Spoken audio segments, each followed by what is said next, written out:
to East Greenbush Library to do this presentation on Hickstown from the Heart about Are You a Good Neighbor? I want to first introduce my siblings. I just did, you see Josephine Foster, she's the youngest. Sometimes I tease her by saying, I am her, she's my youngest sister, because I'm her youngest brother, but she would tell you she was the youngest. And then you see Marie Holloway. She's the firstborn. She doesn't like being called the oldest. She likes to be called the firstborn. So let me salute my oldest, the firstborn, because she likes to boss me around from time to time. And then I have my oldest brother, George, who loves to serve. He serves at his church as a trustee. And then I have my twin sister, Antoinette, who's on also, who thinks she's older, but I'm 2 minutes older than she is.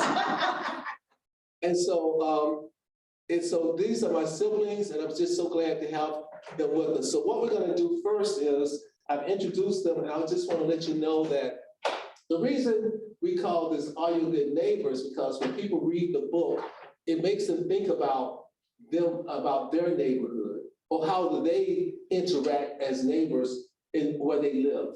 And that's why everyone who reads this book, they always start thinking about, wow, you know, maybe this is the type of neighbor I should be. And so that's why we wanted people to think about I want to focus on being a good neighbor at this discussion. So what we're going to first do is we're going to have Antoinette to talk to us about why we decided to write this book. Now, we're doing captions because my oldest brother has a hearing impairment. Okay. And she's muted. You're muted. Antoinette, you're muted. I'm going to unmute everybody, but if they can mute themselves if they're not speaking. Can you hear me? There we go. Loud and clear. Okay, wonderful. As Tony said, I'm Antoinette, and the reason that this book came about is from conversation that George and I used to have all the time, when we would sit and tell stories about the neighborhood and the community in which we grew up in, and we would sit there and laugh about all the different people that we had met and the things that had happened over the years. And when in the process of sitting there laughing, his wife would say, "You guys should write a book. You should write a book," because we would just sit there and laugh about all those stories. So that's how it came about in terms of I started asking my siblings, would they like to participate? And they wanted to, but they said that they felt like I would get them killed if I told too many, stories about how we grew up in the community. They said, are you trying to get us killed? I said, no, it's going to be stories about our community and about how we grew up. So that's how the book came about. Thank you, Antoinette. So I'm just going to describe the neighborhood. The neighborhood is called Hickstown. It originally was called Hickstown because this area was developed in the 1870s, and a woman named Hawkins Hicks owned this property. Her fiance died, and he gave her this huge property. She started selling this property into small plots to newly freed slaves, Africans. And so the area became Hickstown. It became Hickstown, and then it became incorporated as an incorporated area called Hickstown Township in the about 1880s. By the 1870s, by 1879, it had a church that was that was in operation, and around the 1870s, we assume it had a school. It built a school, and by 1919, they were trying to get money from the Rosenthal Foundation and from the county school district to rebuild the building that it had. So it had been around for quite a while, but it had a kind of a bad reputation, because one of the reasons that some people opposed it becoming incorporated as a township, because they said it was going to be a place where people could come and drink. And so it was kind of a raunchy area. Eventually, it was incorporated into the city of Durham, and the city of Durham that we grew up in has a population of 100,000 people at that time. Now it has a population of 400,000 people, but at that time, it has a population of 100,000. But when you read this book, you would think you're not in a city, because it's a real self-contained area. If you ever go to Durham, North Carolina, if you can find a veterans hospital, if you face the veterans hospital and look to your right, the neighborhood is right to the right of the veterans hospital. So it was had, the boundaries had a railroad track, a lumber yard, a ravine, and also the VA hospital. Well, and so it was kind of a self-contained area, and it was an African-American community, which dealt with segregation. So a lot of the African-Americans went to school in that community. And so that's why we got to know each other. So when we lived there, there were at least 200,000, there was at least 200 family members that were living there at the time, which was a lot of family members. And also, it kept this bad reputation. And so when we write this book, so we want people to understand that there are neighborhoods that have a bad reputation of, one of those neighborhoods that people might not want to go to.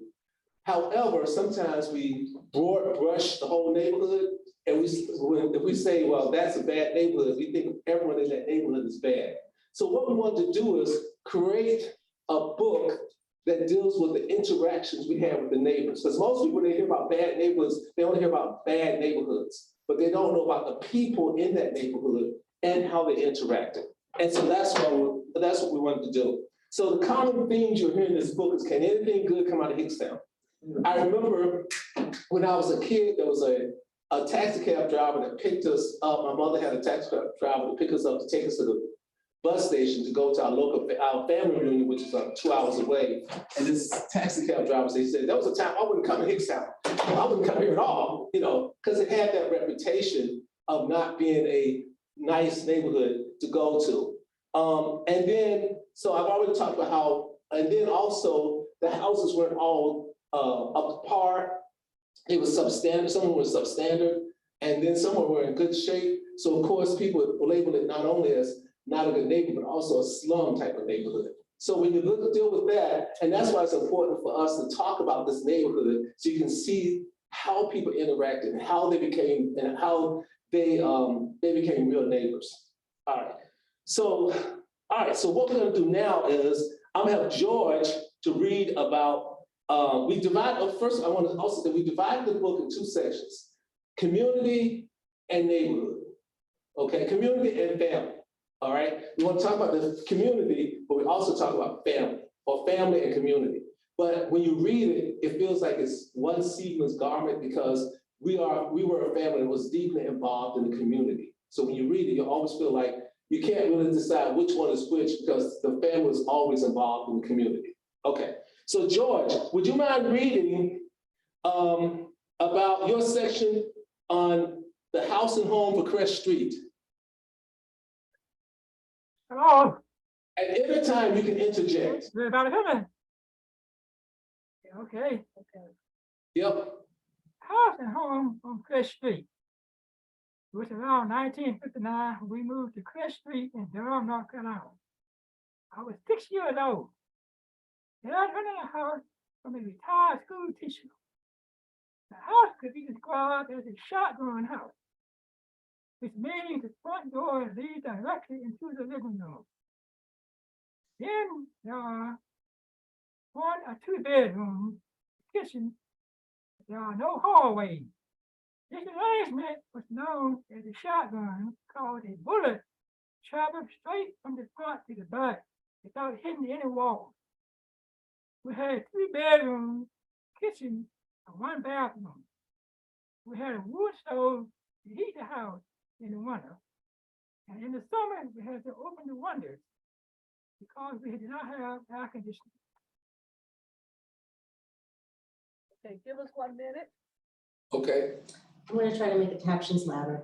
Right. So what happens I mean, is, bigger. it was called a shotgun house, and it was a shotgun house because you could shoot a bullet from the front door and went to the back door without hitting anything. That's what it was called. And it was a 2-room, he says 2 bedroom, but it really, we labeled the rooms as a front room, a kitchen, and a back room. Okay. With a bathroom, and it had a hallway, but the hallway was like a big, we used as a closet, okay?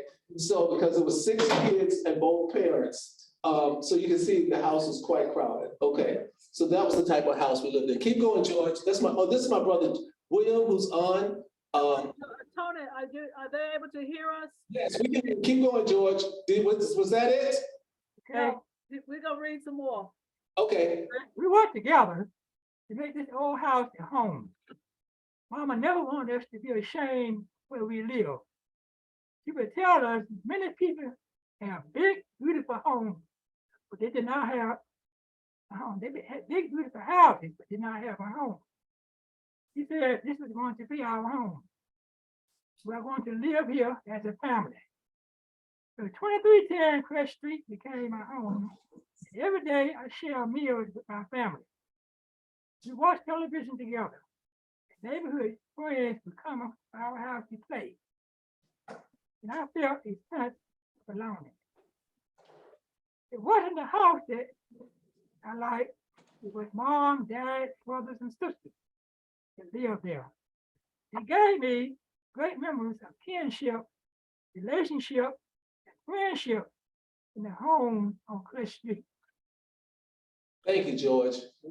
Thank you. So you see what type, so we want to give you an idea of what type of house we lived in with my 6 brothers and sisters. And that was a house, and that was kind of a typical house that you saw in a number of certain portions of the community. And we lived on the main street in the community called Crest Street. So that's the house we lived in. So now we have Antoinette, if you want to read about the truck ride, because like we said, our family, we talk about our family was very involved in the community. So let's talk about the truck ride. Living in Hickstown on Crest Street was entertaining, but there was also extended moments of boredom. My dad had an old truck the children in the neighborhood enjoyed riding in. Whenever the truck moved, some child would ask, my dad, can I go? There was a very few activities for children in the community. There wasn't a basketball court. The children had to travel across the track to other communities to have a basketball game. Okay.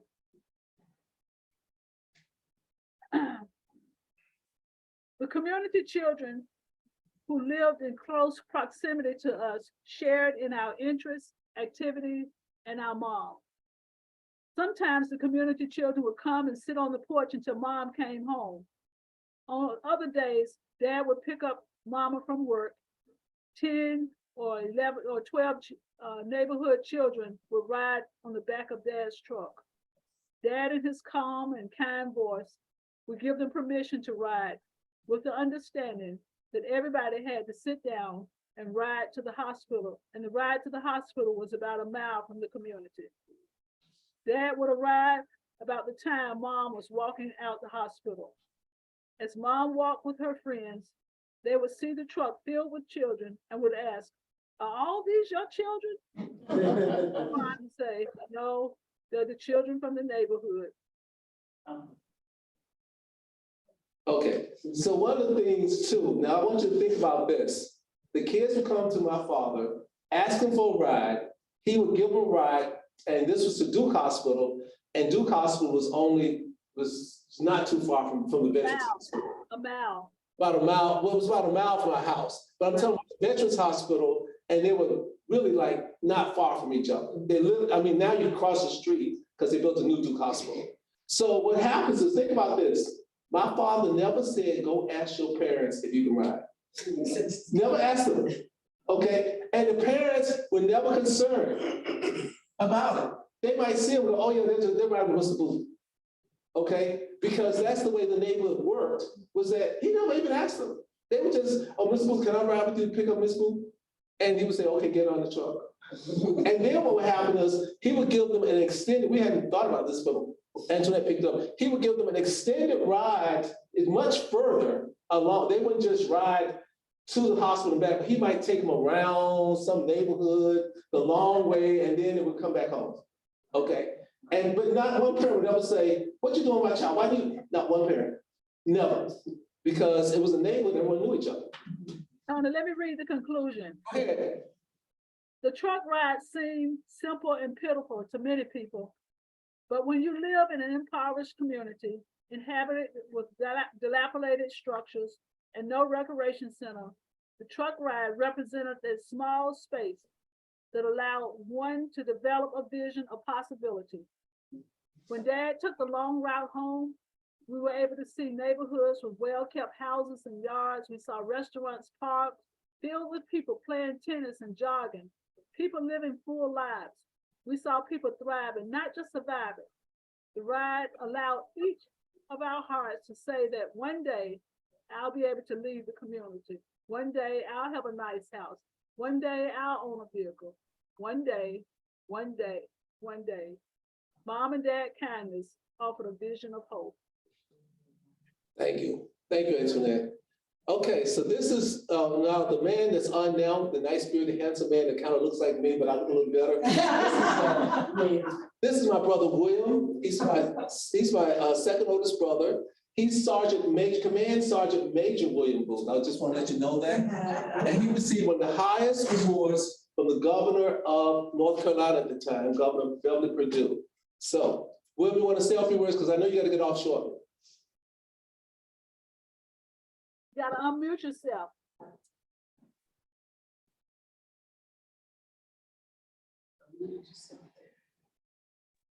Okay, how's that? Yes. Great. Good evening, everybody. I hope everybody's doing well. I was the prankster in the family, and I always picked at my brothers and sisters all the time. And I picked at them so much that they always try to get me back. And one thing that occurred was that when it started thundering and lightning, I would run and get under my mother's legs and have my little New Testament, and I would read that, and that's when they always got me back. But when the storm was over, I went back to my normal. One of the things I did in the book, I was military, so I wrote about the military people in the community. What got my attention was that as a young man, I used to see a man named Mr. Taylor. He would walk up the street, and every time a car would come by, he would salute that car, stop and salute that car. I did not know it at the time, but he had what they call shell shock, which we now call PTSD. And after that, another young man in our community went to Vietnam, and he got killed over there. His name was Harold Couch. I ended up joining the military in 1975, the Army, to get away from my friends who had me smoking reefer, drinking those 40-ounce slip malt liquors. I got away from them in basic training, but after basic training, I found those same personalities was right back there. So what happened is that in my writing, I found that everybody who went to Vietnam was looked at when they came back. Nobody liked them because they had to kill children, do different things that nobody wanted to hear about. So I began to do some research the people in Hickstown who was in the military. The people in Hickstown who people said nothing good comes out of Hickstown. And I came up with a list of about 100 people. I put down their name. I did not put down their branch, whether they was they got honorable or dishonorable discharge. It did not matter. I was just the fact they served. And what I tried to prove to folks is that all these people who came out of this area that nothing good comes from, they took time to go and try to serve their country and keep this country free. Even when you look at the disinherited would do things that others would not do. When you think about our political leaders, a lot of them have never even been in the military. They just get on a base, wave, and keep on moving. But these folks actually went and served. So if I could see some of those folks who told me that nothing good comes out of Hickstown, I would love to put my uniform on, let them see not only my stripes on my shoulder, but also those stripes on my sleeve. One stripe on the sleeve equals 3 years. And I had 37 years of service. I would like for them to see me now, see what they have to say, because they said nothing good comes out of Hickstown. And by the way, that New Testament I used to carry when I picked up my brothers and sisters, now it's my Bible because I'm a Baptist preacher. Thank you, Will. Thank you, Will. Okay, so now we're going to hear from Josephine. She's going to read a section from her article called "Discomfort My Familiar." And what I'm trying to do is I'm trying to give you an idea about how people view the neighborhood and to give you a sense of the neighborhood. Excuse me, Tony. Just want to say thank you to everybody. I have to depart and get ready for Bible study. I know. All right, thank you, brother. All right. My second. Put that Bible to work. All right. Okay. Take care.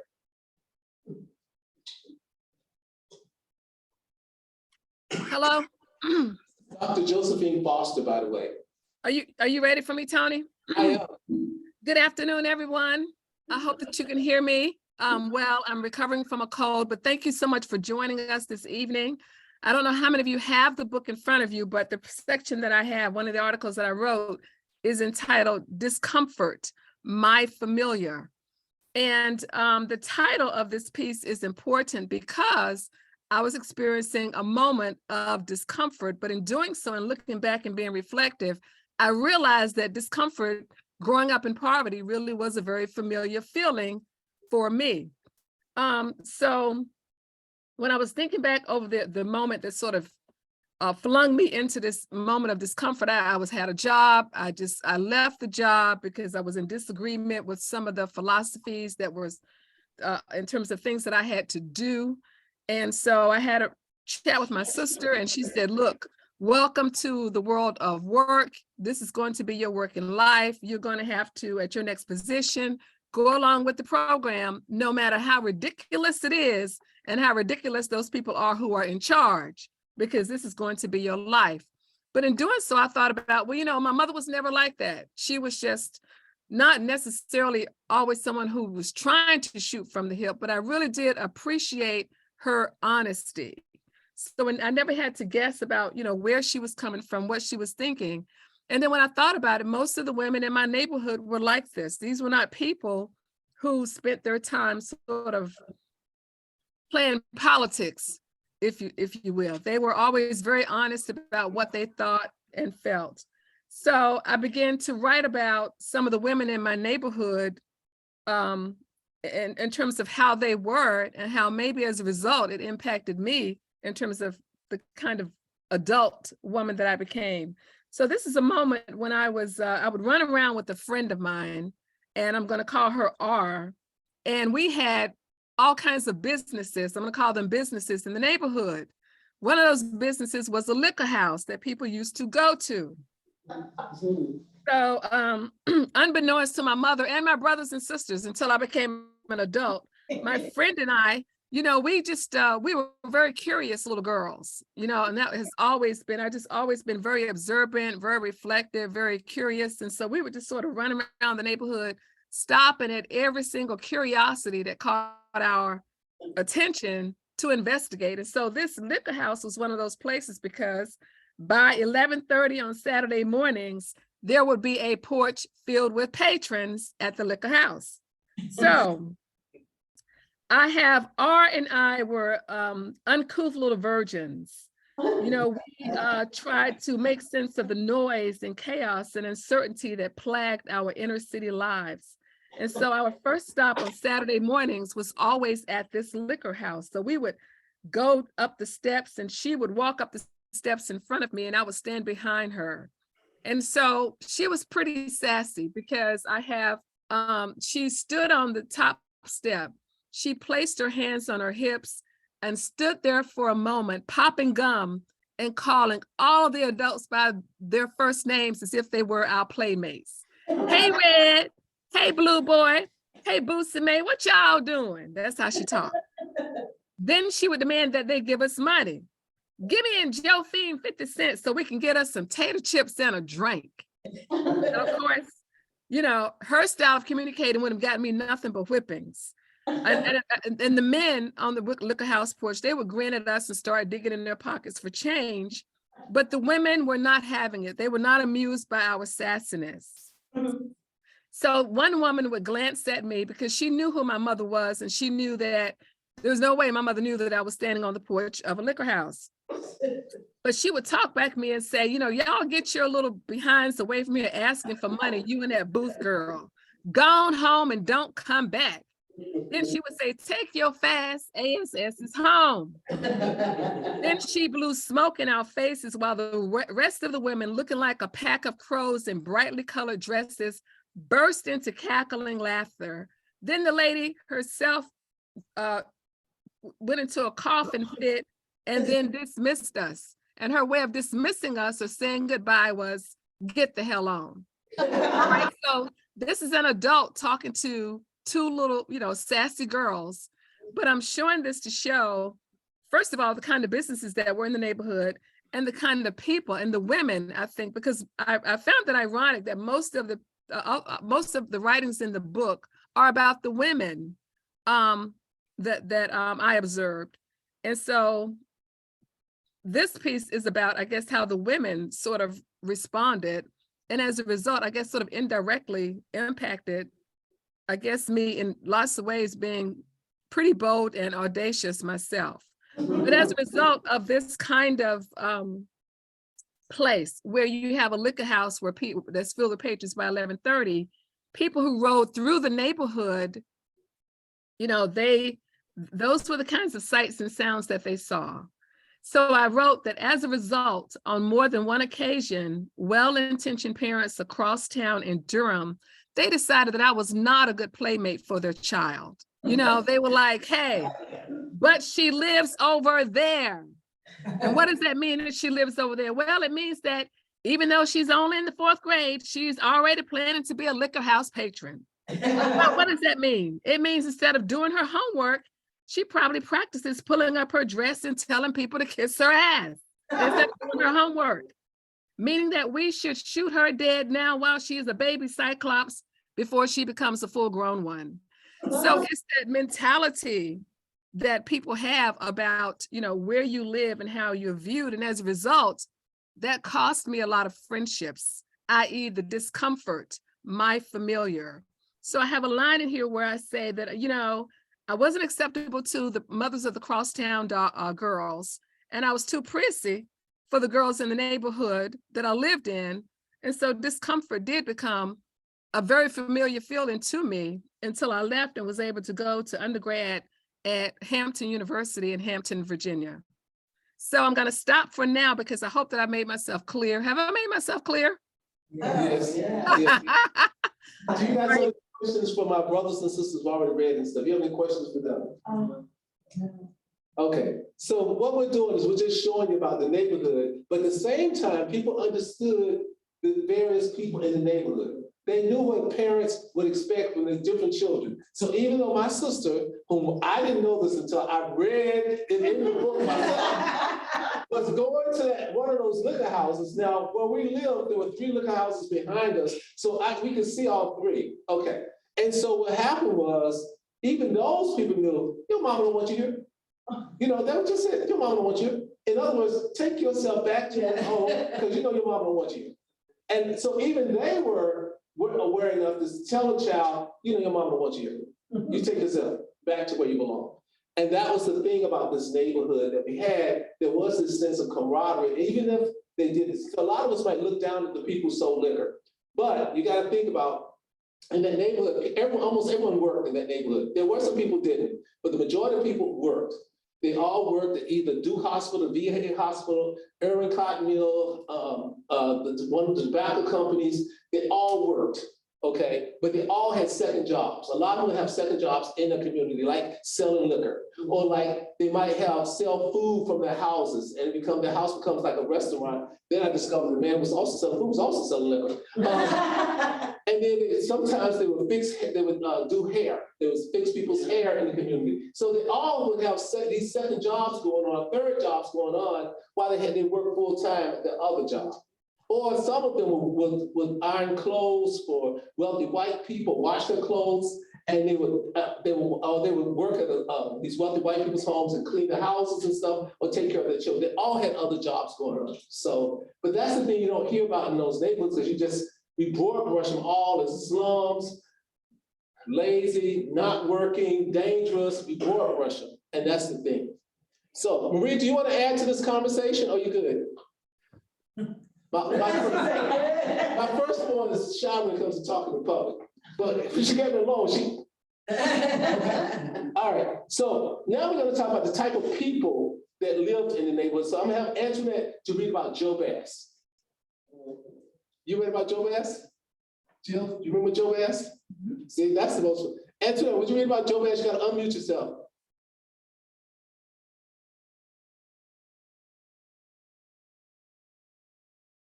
We can't hear you.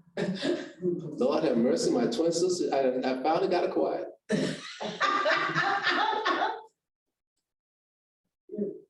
We got to unmute. We can't hear you. We cannot hear you. Can you hear me now? Yes. Okay. Thank you. While she's Okay, talking. I'm gonna read the story about Joe Bass, and what I would like for you to do is think about if you had a person like Joe Bass in your community. Here comes Joe Bass. Here comes Joe Bass, were the shouts of anyone who spotted this man. When his name was yelled, the atmosphere changed. There wasn't even a breeze of wind when he appeared. People on the streets would disappear. It felt as if the birds stopped singing and the dogs stopped barking. I was a child who was not easily frightened. However, as a child, I remember the one thing that would get my heart racing and my feet moving was when someone would shout, "Here comes Joe Bass, here comes Joe Bass." What was so significant about the coming of Joe Bass? In the neighborhood, we lived around people who had very distinct and uncommon behaviors, like Mr. Red John, who shouted out cow sounds as he chased the children in the neighborhood. And then there was Mr. Duck, the man who would chase my sister and her friend to the neighbor's house. These individuals you could reason with or say stop and they would respond to your request. However, the words, "Here comes Joe Bass," were the words that nobody in the neighborhood wanted to hear. Mr. Joe Bass was different. Ironically, we never saw him in the winter months. He walked down the street every summer when the temperature was about 90 to 95 degrees. Mr. Joe Bass would be dressed in his sister's long, heavy gray meat coat. And on his feet, he wore laced up heavy winter boots. And when he opened his coat, he was wearing his sister's dress for a skirt and a pair of short pants on top of his long pants. On his head was a cowboy hat, or sometimes a straw hat, and over his shoulder laid a shotgun. He walked in the middle of the street and never said a word. Mr. Joe Bass would walk down to the community store, a place where people were hanging out. There would be many people sitting around, talking, playing cards, just having fun, until someone looks up and sees Mr. Joe Bass coming down the street. The fun was over. "Here comes Joe Bass" would become the community screams until everyone disappeared. The crap game players would stop, the pool table shooters would quit their game and hit the floor. When Mr. Joe Bass arrived, the store was once crowded with people, was now an empty yard, a locked building. Rube Nunn's corner store had become as quiet and still as a graveyard. He would sit on the bench outside the store, looking from side to side, in hopes that someone would appear. But to his disappointment, no one was visible until he departed. When Mr. Joe Bass walked back up the street and turned the corner out of sight from whence he came, the streets were active with people again. Mr. Joe Bass was gone. The neighbors didn't like or dislike Mr. Joe Bass. His dress and that shotgun was on a level people in the community didn't want to deal with. So we avoided him. I wish I could say that Mr. Joe Bass received the mental health treatment that he needed, but I can't. What I can say, as different as Joe Bass was, no one ever called the police or challenged him about his behavior. Instead, we live with a silent understanding that if you leave me alone, I'll leave you alone. And because of that, we all got along. Now, I want you to think about this now. If Joe Bass was walking the streets now, and what's the first thing a person gonna do? They're gonna call the police, and Joe Bass would be dead. He'd be dead. And so a lot of times we didn't call the police for a lot of stuff. If they had a fight, we just broke it up. Go about your business. So because you knew the neighborhood, you knew your neighbors, you could talk with them, you understood how to interact with them. But now, I mean, I read about a young 9-year-old girl who was in her neighborhood. She discovered how lanternflies were an invasive species in Montclair, New Jersey, and from school. And so she decided to go on the internet, see how she could attack them, how she could get rid of them. And so she was walking in her neighborhood, looking at the trees to see if she could find lanternflies, to see how she could get rid of them. And someone decided to call the police on her because she looked like a little short woman and who was doing something strange, spraying stuff and doing something strange. Okay, so the police comes and discovers who she is and takes her to her house and it's over. Now, Who called the police? The person that will have been living beside them for 8 years. 8 years. Now, is that a neighbor or that's not a neighbor? Yeah. Now, he should have at least gotten to know your next door neighbor's kids. And at least you should have said, okay, let me go and see who this person is. If it's, they said, well, it could be a short woman or it could be a little girl. He wasn't sure. I mean, why do you go out and just look? If they just spread something? And so they called the police on her. But don't worry, she got some awards. Police gave her some awards, and she's got some exhibit at Yale, and she's got a lanternfly exhibit that's named her all at Yale and this section. But the point is that if Joe Bass was alive today, he'd be dead. Yeah. In my neighborhood, we live with it. We're like, okay, this is Joe Bass, and we knew he was gonna go back home. We don't know if he probably never would have shot anybody, but he would go back home, and that's it. And we never called the police. We hardly ever saw the police in my neighborhood. Unless someone got killed, there were a number of murders in my community, but usually we never saw the police at all. And, but that's the thing we have to think about. What makes us a good neighbor? Do we know the people who live beside us? Or are we gonna spend all our time calling the police about everything that person's doing something strange? And a lot of people gotten killed because of that. Tamir Rice,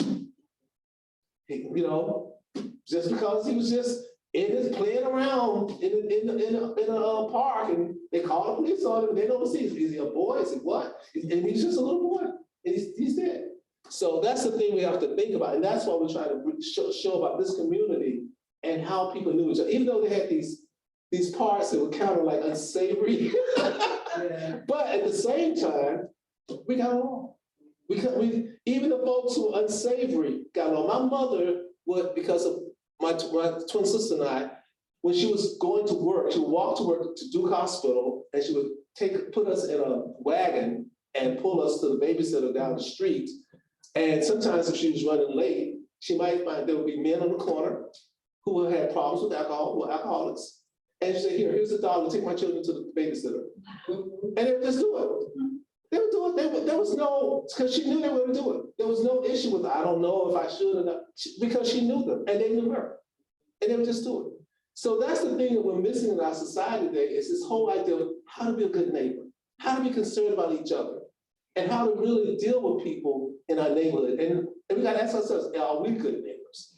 Okay, all my brothers and sisters, they know their neighbors quite well. George, would you tell us what you do? He doesn't live in Hickstown neighborhood now. Tell us what do you do in your neighborhood, George? Your wife has given us the report, George. What are things you do in your neighborhood, George, right now? You gotta unmute. Angela's interpreting for her. Tell us things that you do in the neighborhood you live in right now. What are some of the things you do?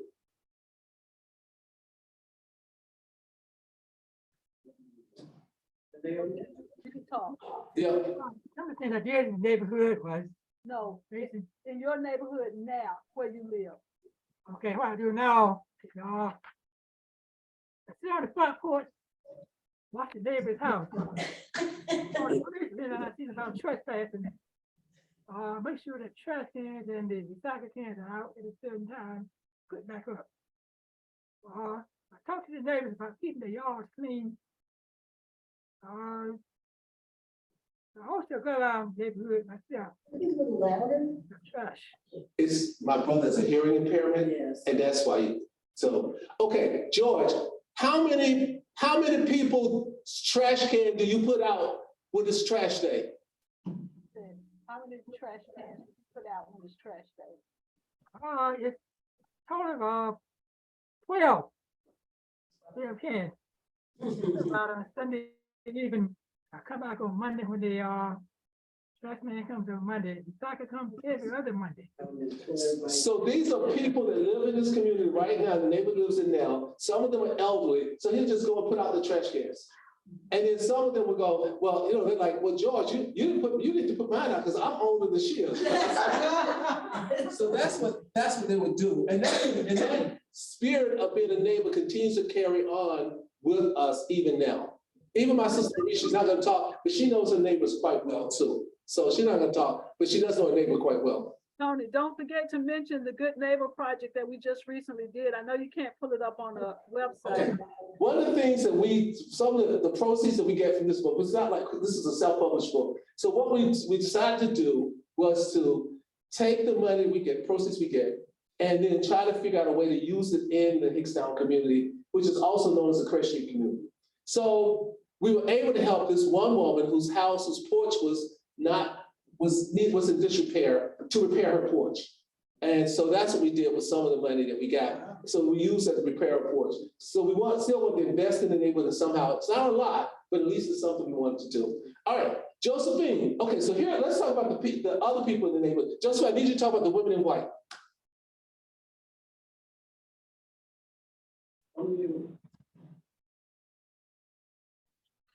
Okay, so ironically, like I said, most of the people that I talked about were women, so I guess they had a huge impact on me.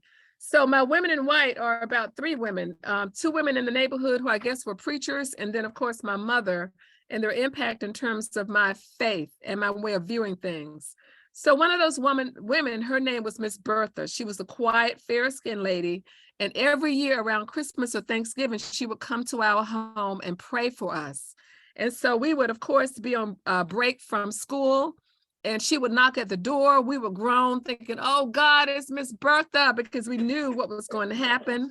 And that was the one time that our mother would just threaten us against obtaining a stomach ache, a headache, or any sudden disease that would get us out of this visit with this woman.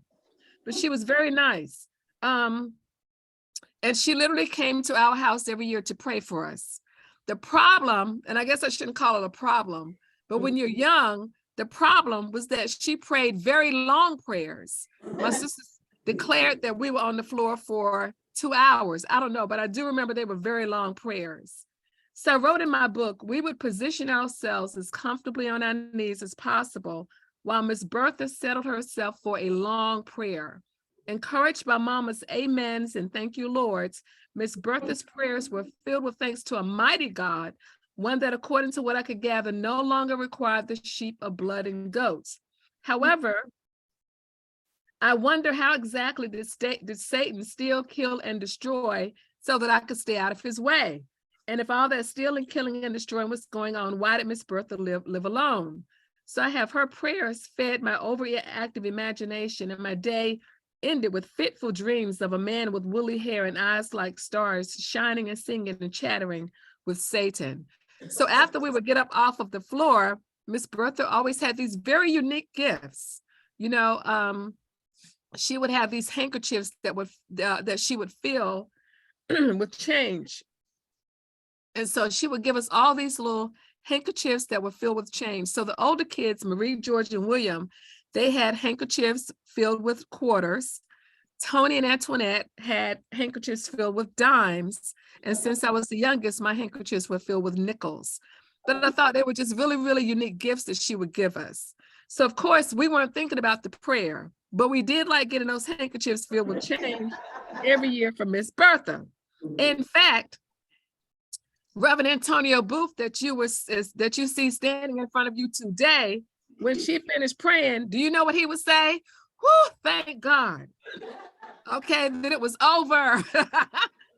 So, but you know, I liken this woman's prayers, now that I think about it too. I always say that it was very similar to the blood that the Israelites were required to sprinkle over their doors to save themselves from death.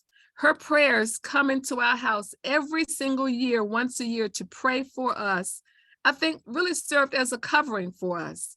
And I think it was part of the things that impacted my own faith. Because it was through Sunday school that I was able to sort of clarify this Satan that was running around stealing and killing, because Satan showed himself through people with smiling faces and bad intentions. All right, so the second woman that I write about in my Women in Right, she was totally opposite from Miss Bertha. Her name was Miss Martha. She was very dark. She had a big booming voice. She was toothless. And she literally would just sort of had just preach up and down the street, literally.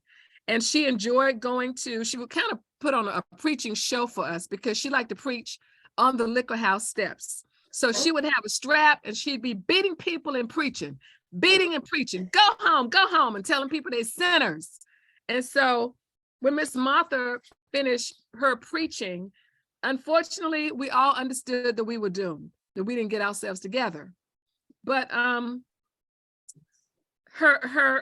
their boldness, I think both of those ladies, the fact that they shared their faith, Miss Martha in a very, very bold way, Miss Bertha in a very quiet but powerful way, because I look back, as like I said, over her prayers, and I saw how they impacted us. But of course, the third woman in white was my mother, and she was the one to sort of put it all together for me in terms of really helping me to understand that I wrote in my book that church is not something that you go to, you do, but church is something that you live. And so she forced us to live church and live our faith by showing us that we are to always share with people and to do stuff. She would have us to go pick strawberries outside of the city, and we would pick enough for us, but we always picked enough for a lot of the elderly people in the community. And we would be forced to go, and we would have, each of us would have about 2 drop-offs, and we would be forced to go and take these people these strawberries, and they were always just so glad to get them. And I remember how those ladies would stand there just thanking God for Mama's kindness towards them.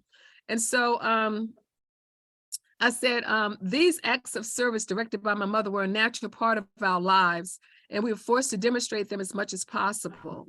Although my mother did not literally wear white like Miss Bertha and Miss Martha, her white was demonstrated through the strong, kind hands that did the work of faith. So when I became an adult, the man I married was a deacon at the church. I became a deaconess where we were required to wear white at the Baptist church. So I ended by saying that I always, on the second Sunday, think about these 3 women, Miss Bertha, Miss Martha, and my mother. All these women are deceased, but they have stayed with me because they're very much a part of who I am. I can't help but claim them because they are my women in white. So if you read the section on women in white, it's about these women who are, I guess, ministers, and who they shared their faith with us openly in the community that we grew up in. Any questions about the women in white? So these were, so as I said before, you would think we lived in a rural area, but we lived in a city with 100,000 people. And we were in an urban neighborhood, but it was an enclosed neighborhood. So we were really like in our own little island. And that's why it feels, when you read the book, you think, is it a rural area or is it a city? And so, and these things happen in urban areas, but you just don't notice it because we broad brush the areas. We broad brush neighborhoods as bad or good or slums or whatever. And we don't see all the intricacies. I'm gonna read about, would you like some water? And it was, I decided to write this piece because I was living in New Hampshire in a rural area, and I gotta keep moving, I ain't got much time. Okay, I was living in a rural area. The house I had a well, the well wasn't working. And then every time, because I spent so much time trying to get this well working, my mother's proverbs would come about, you never miss your water until your well runs dry. And she always had these water proverbs. You never miss your water until your well runs dry. Or people who are hard-headed. That's like pouring water on a duck's back. You know? I mean, she always had something about water. And so, so I decided to write about that because I began to think about how she used those water proverbs which related to relationships and not just the fact that it was about getting water. So I said, what amazes me is that Mom never used the water proverbs literally. She never used them when getting a drink. They were always used in the context of relationships. She equated the value of having water when insatiably thirsty to the value of good friendships. She knew how important it was not to bankrupt one's relationships. Okay, I'm gonna go on. After giving birth to twins, she became ill. During this period of illness, a woman named Miss Lodella would visit Mom daily to perform chores such as sweeping, mopping, and going to the store. To Mom, this act of kindness was similar to being given her last glass of water. She used to always say, always treat everybody right because you don't know who's going to give you your last glass of water.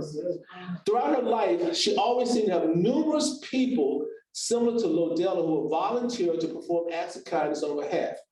Mom was not just a receiver of kindness, she gave it freely. It was never based on quid pro quo. If she saw a person that had a need, she would try to help. One of our neighbors had at least 10 children. There is no way that neighbor could give her children everything they needed. When Mom got clothes from white people that were charitable to her at work, she would quietly call the neighbor to visit. She would say, "Hey, Tressie, I got something to tell you." Miss Lavinia Elliott, AKA Miss Tressie, would come to the house and Mom would show her all the clothes she wanted to give her. She would tell her, "Take anything you wanted."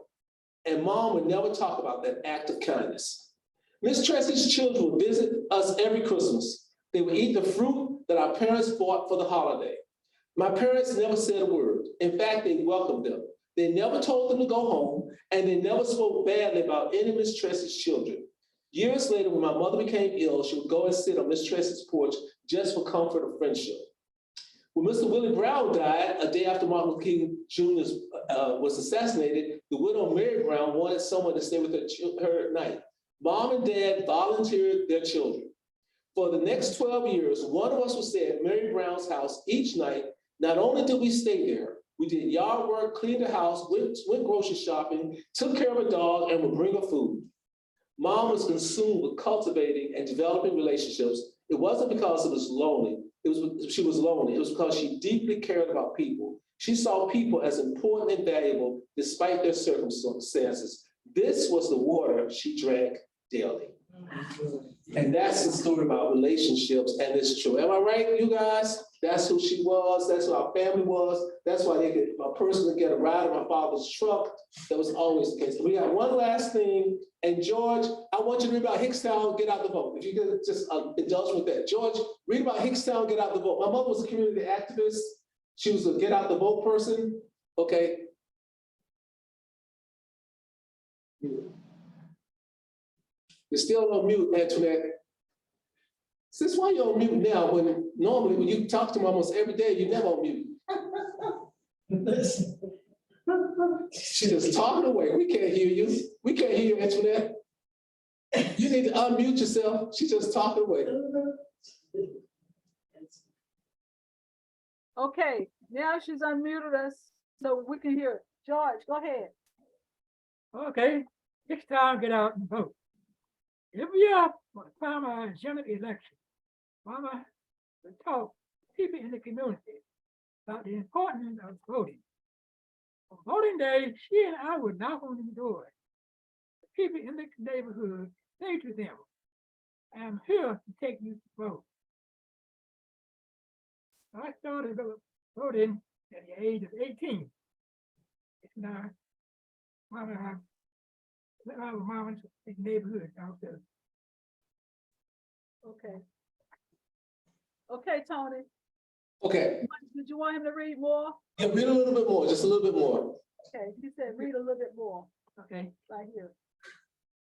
We will cover our neighborhood and extend our voting to surround the community, namely Duke Apartment, Daymont Court Apartment. My concern was, how would the people from these other neighborhoods treat me? To my relief, people were kind and extremely grateful for a free ride to vote. As time went on, participating in both neighborhoods became so great that I would use the church bus to take people to vote. By this time, my son George Grundy was born. I would give him a ride, have him ride with me so he could see what Daddy and Grandma was doing. Okay, thank you. So here's the story. My mother was a community activist.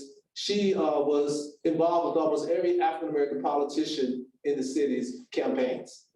And so in her area, she would get out the vote. She would go door to door, knocking on doors to get people out to vote. And sometimes, usually elder people would do it earlier. Those who are younger would wait, and she would have to bust them out. And she'd be saying, "This is my third time coming to your house. I want you to get your behind out there because George and Mr. Charlie Davis, they got a car for you. So you just get in that car and go out and vote." Now, why was that important? Because in the neighborhood, 200 people, 200 families, it did not have a precinct. And so we had to go to a precinct that was not even close to our neighborhood. There was not near a bus station, anything. And the precincts would change every year. Sometimes no one would know where to vote until my mother would tell them, because the precincts change so frequently. And so that's why it was important for her to do the Get Out the Vote campaign, because the precincts kept changing. Almost every year it would change. We didn't know people didn't know where they were going to vote. And so that was one of the reasons. And so she was really involved with that. Now, because she was a community activist, when this highway decided to come to our neighborhood, I was able to use her clout. There were some other people that were involved with stopping this highway. You have to read the book about that. But I was able to use her clout because I used to work in a library as a library assistant. And so this powerful African-American political group called the Durham Committee on the Affairs of Black People, when they put out an endorsement, they would endorse a candidate, that candidate would usually win. Okay, so, and she would work on their behalf. Okay, so they knew her as Ma Booth. And so there was a couple Black politicians who were on the city council, and they were thinking about supporting this highway to go through this community called my community of slum.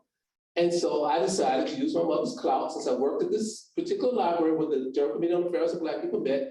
And I went downstairs and I met with them. I talked to them about how I wanted them to support the neighborhood's position against the highway.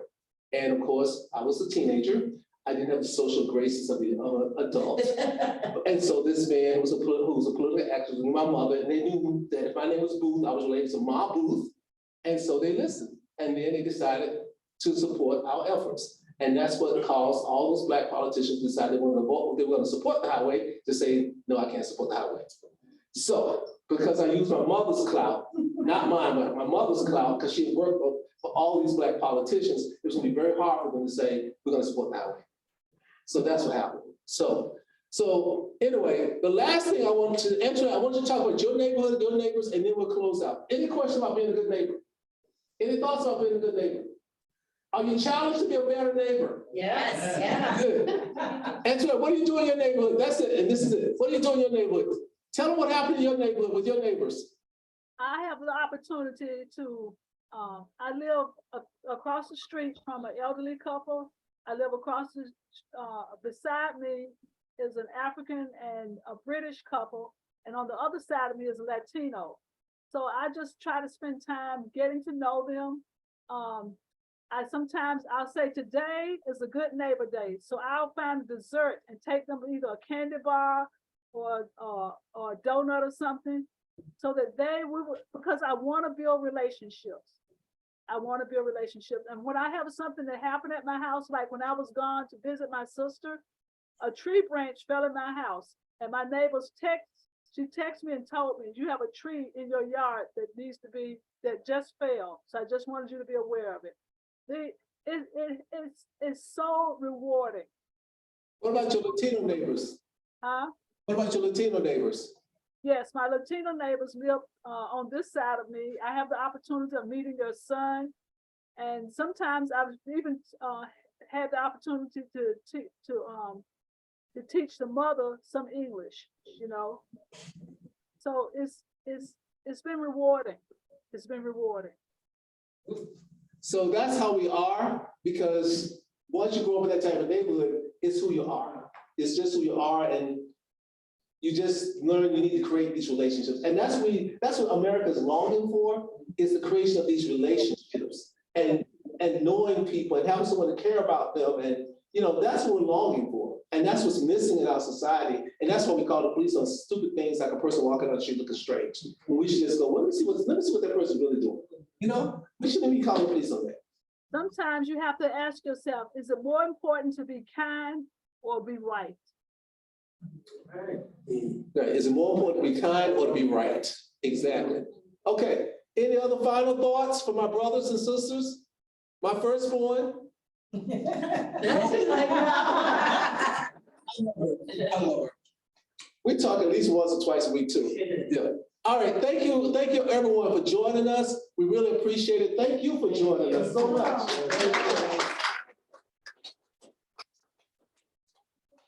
Wait, they can see us. They can't see us. Can you see them? Can you see them?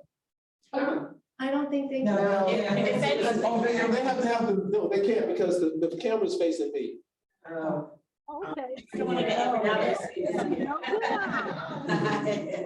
Yeah, they see us here now. Yeah. All right, I'm going to shut down the Zoom meeting now, so goodbye. Thank you all so much. Okay, bye-bye. All right, bye-bye. Take care, everyone. See you later. Thank you, sisters and brothers.